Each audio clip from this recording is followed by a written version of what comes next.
দেশে চাকরি হারিয়েছেন 25,752 জন। নেতাজি ইন্ডোরে বৈঠকেও সমাধান না নিয়ে এবং সেখান থেকে না পেয়ে সমাধান একেবারে কিন্তু দিশেহারা এই মুহূর্তে চাকরিহারারা। অন্যদিকে ধোঁয়াশায় জিয়ে রাখলেন মুখ্যমন্ত্রীর কাছে নিজেদের বক্তব্যই রাখতে পারলেন না অধিকাংশ চাকরিহারারা, এমনটাই বক্তব্য তাদের। আর মুখ্যমন্ত্রী মমতা বন্দ্যোপাধ্যায় তো একেবারে এ থেকে ডি পর্যন্ত অনেকগুলি প্ল্যানের কথা বলেন, কিন্তু আদতে তার কি প্ল্যান এবং কোন প্ল্যান কিভাবে সুরাহা দেবে একেবারে পরিষ্কার না। কি বলবেন চাকরিহারারা ঠিক এই মুহূর্তে? আমাদের সঙ্গে ওয়েন্দিলা রয়েছেন সরাসরি। ওয়েন্দিলা, তুমি রয়েছো চাকরিহারাদের সঙ্গে। মমতা বন্দ্যোপাধ্যায় তো এতগুলো প্ল্যানের কথা বললেন, তারা কি কোনো রকম ভাবে সন্তুষ্ট হলেন? দিশাকে দেখতে পারলেন তারা? কি বলছেন?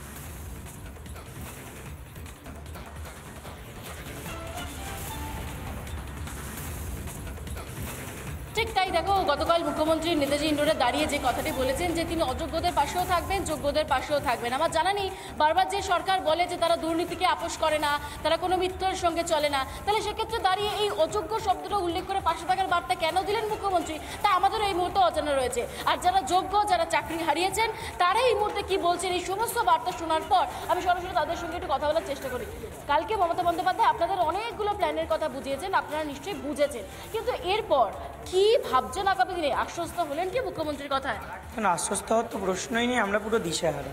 উনি তো এতগুলো প্ল্যান বললেন ABCD, কিন্তু আমাদের কাছে তো স্পষ্ট নয় যেগুলো কি।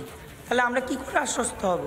আমরা এটাও বলছি, মুখ্যমন্ত্রী প্রথমে বললেন যোগ্যদের কারোর চাকরি যাবে না, যোগ্যদের স্যালারি বন্ধ হবে না, টার্মিনেট করা হবে না। কিন্তু স্যালারি বন্ধ হবে না, টার্মিনেট করা হবে না, এগুলো তো যদি লিগ্যাল আমরা দেখি তাহলে এটা কত দিনের জন্য? এ তো কিছু দিনের প্রতিশ্রুতি হতে পারে। উনি এটাও বলে নিয়েছেন, স্বীকারই করে নিয়েছেন, যদি সুপ্রিম কোর্টে নেগেটিভ কিছু হয় 2 মাস পরে কিছু একটা ব্যবস্থা হবে, এই 2 মাসেরটা পুষিয়ে দেওয়া হবে। মানে যেন এরিয়ার দিচ্ছেন, আমাদের যেন একটা সাম্মানিক দেবেন। আমরা কি টিচাররা বা নন টিচিং স্টাফরা যারা শিক্ষার সাথে জড়িত যোগ্যরা, তারা কি এই পুষিয়ে দেওয়ার জন্য এখানে আছি? পুষিয়ে নেওয়ার জন্য তো নেই। আমরা মুখ্যমন্ত্রীর বক্তব্যে প্রথমে শুনেছি যোগ্যদের কথা বলেছেন, লাস্টে কি উনি এটা বলছেন যোগ্যদেরটা এখন ভাবছি, অযোগ্যদেরটা পরে ভাববো। একজন মুখ্যমন্ত্রী, প্রশাসনিক প্রধান, তিনি জানেন যে তার সরকার দুর্নীতি করেছে, তাই আজকে আমাদের এই অবস্থা। তিনি এটা অস্বীকার করতে পারেন কি? তিনি বলছেন মুখোশের খেলা বিরোধীদের।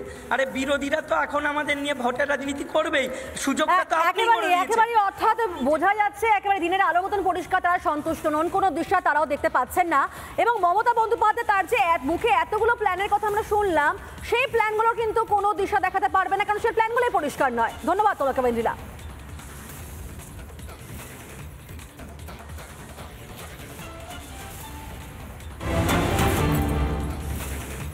গতকাল কি হলো? গতকাল নেতাজি ইন্ডোরের সামনে মুখ্যমন্ত্রী বৈঠকের আগে চরম বিশৃঙ্খলা। একদিকে তো চাকরিহারারা কোনো দিশা পেলেন না, কিন্তু সেই বৈঠকে যাওয়ার আগেও চরম বিশৃঙ্খলা। বৈঠকের পাস দেওয়া নিয়ে পক্ষপাতের অভিযোগ ওঠে পাস বিক্রিরও। গতকাল প্রায় 8,000 পাস বিলি করা হয়। গ্যালারির পাশে সাদা হলুদের মধ্যে লেখা ছিল আমরা যোগ্য। সরকারের তরফে দেওয়া হয়েছিল এই পাসগুলি, আর বিলি করা হয় নীল সাদা রঙের 100টি ফ্লোর পাসও। কিন্তু ফ্লোরে ছিলেন অনেক মানুষ, এদের কাছে পাস এলো কি করে? পাস ছাড়াই কি তাহলে তারা ঢুকেছিলেন নেতাজি ইন্ডোরে? এটা কি আদৌ যোগ্য? প্রশ্ন চাকরিহারা সংগঠনের সদস্য মেহবুব। গতকাল 2 রকমের পাস আমাদের হাতে এসে পৌঁছায়। একটা পাস যেটা হলুদ রঙের, যেখানে আমরা যোগ্য লেখা রয়েছে, এবং আরেকটি পাস নীল রঙের, যেখানেও আমরা যোগ্য লেখা রয়েছে। একটি ফ্লোর পাস, একটি গ্যালারির পাস। কিন্তু এই পাস ইস্যু করলো কারা, কাদের হাত ধরে হলো? একটি পাস ইস্যু করেছে সংগঠনের তরফ থেকে, যে সংগঠন 12,000-এর বেশি মানুষ যারা চাকরি হারিয়েছেন, পিটিশনে ছিলেন, তাদেরকে নিয়ে কাজ করছেন বা তাদের সঙ্গে রয়েছেন, সেই সংগঠনের তরফ থেকে পাস ইস্যু করা হয়েছে। আমাদের সঙ্গে মেহবুব বাবু রয়েছে।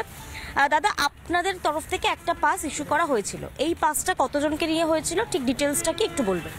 আমরা যেহেতু ওই ইন্ডোর স্টেডিয়ামে ডাকা হয়েছিল আমাদেরকে, আমরা বলেছিলাম যে ওই ইন্ডোর স্টেডিয়ামে যে অযোগ্যরা থাকবে না তার কি গ্যারান্টি আছে।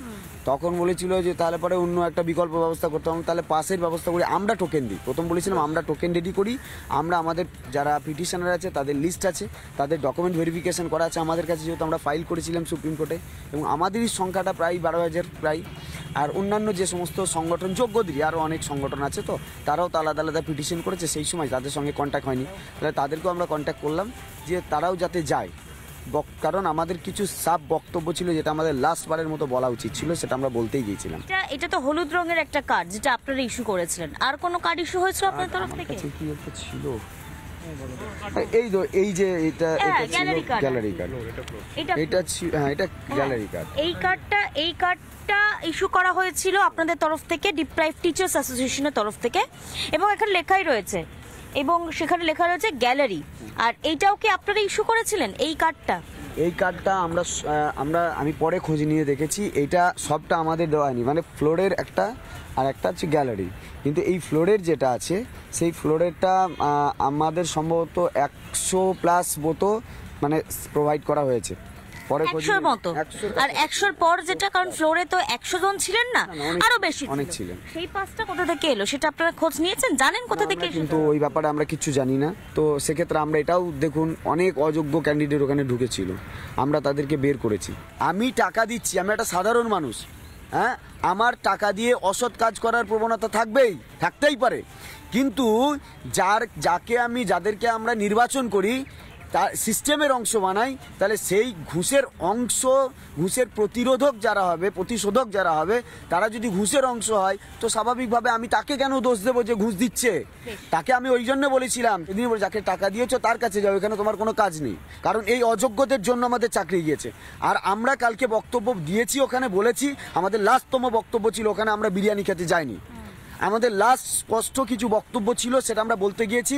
না বলতে গেলে আমাদেরকে অন্যভাবে তাগিয়ে দেওয়া হতো, কারণ আমরা এমন একটা জায়গায় আছি, আমরা শাসকের কাছে গেলে বিরোধীরা বলছে, আর বিরোধীরা বলছে আমাদের কাছে এসো, শাসক বলছে বিরোধীদের চক্রান্ত।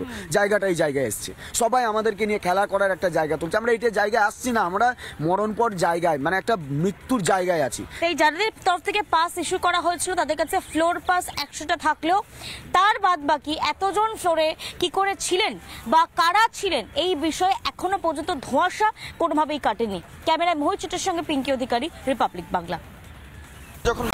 নানা ধরনের কন্টেন্ট দেখার জন্য লাইক করুন, শেয়ার করুন আমাদের ফেসবুক পেজ, সাবস্ক্রাইব করুন আমাদের ইউটিউব চ্যানেল, পাশাপাশি অন্যান্য ব্রেকিং নিউজের জন্য অবশ্যই চোখ রাখুন রিপাবলিক বাংলায়।